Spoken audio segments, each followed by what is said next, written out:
Joe Biden is planning on spending a whole bunch of money on clean energy. And to celebrate, Republicans are bringing back one of their favorite scandals, Solyndra. Solyndra syndrome and the green stimulus delusion. About 10 years ago, Solyndra was the hottest thing in solar power. The company was making these cylindrical solar panels, solar, cylinder, Solyndra, get it? Which, because of their shape, were supposed to be easier to install and were also supposed to suck up more of the sun's rays. Solyndra was so exciting that Obama, who was trying to pull the country out of the financial crisis and also create green jobs, decided to give it a $535 million loan guarantee from the Department of Energy. Good morning, everybody, and welcome to Solyndra's Fab 2 groundbreaking. So here we have the energy nerds breaking ground on Solyndra. And the main reason that happened was because Solyndra was the one that was like the farthest along in the process of getting approval, and they wanted to have, ceremonial groundbreaking moment, which here it is. It cost the Obama administration a lot more than that, though. Within 2 years, Solyndra had fallen from its lofty heights.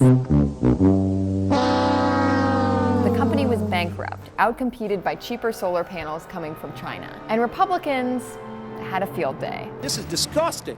I hope you'll go back in your agency and have some heads roll. They launched a big congressional investigation, and the FBI decided to raid Solyndra headquarters.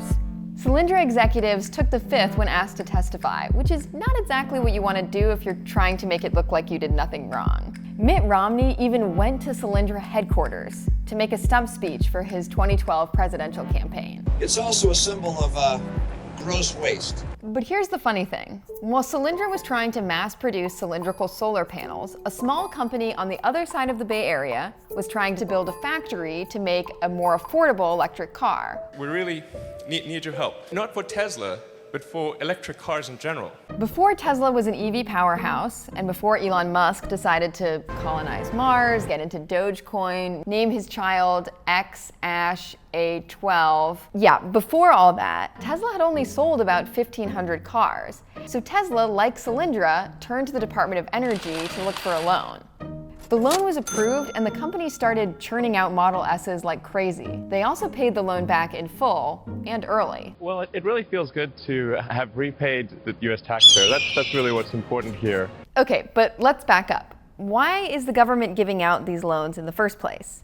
Well, the Department of Energy isn't just responsible for disposing of nuclear waste. They're also supposed to develop alternative energy sources, so, the planet doesn't burn up. Since 2005, the department has been able to give out two forms of assistance to clean energy companies: direct loans, like Tesla, or loan guarantees, like Solyndra, which are basically promises to cover a loan if the company goes belly up. But ultimately, is this loan program a waste or a win for the American taxpayer?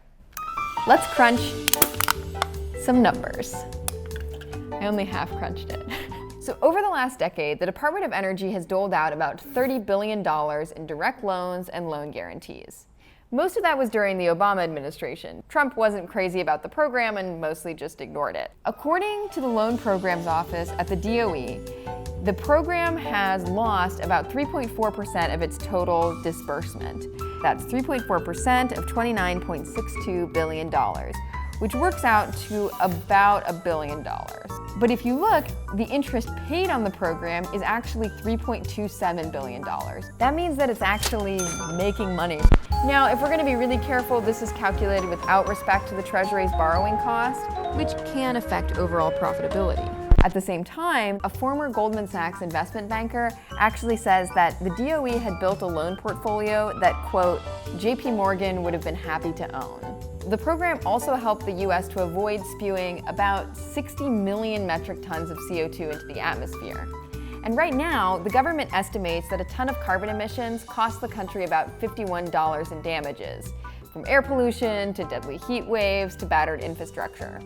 If you factor that in, the program has actually saved us another $3.3 billion. So why does everyone only remember Solyndra's failure? Part of it was that Republicans were looking for a way to attack Obama's stimulus, which, all things considered, was doing okay at creating jobs and preventing total financial meltdown.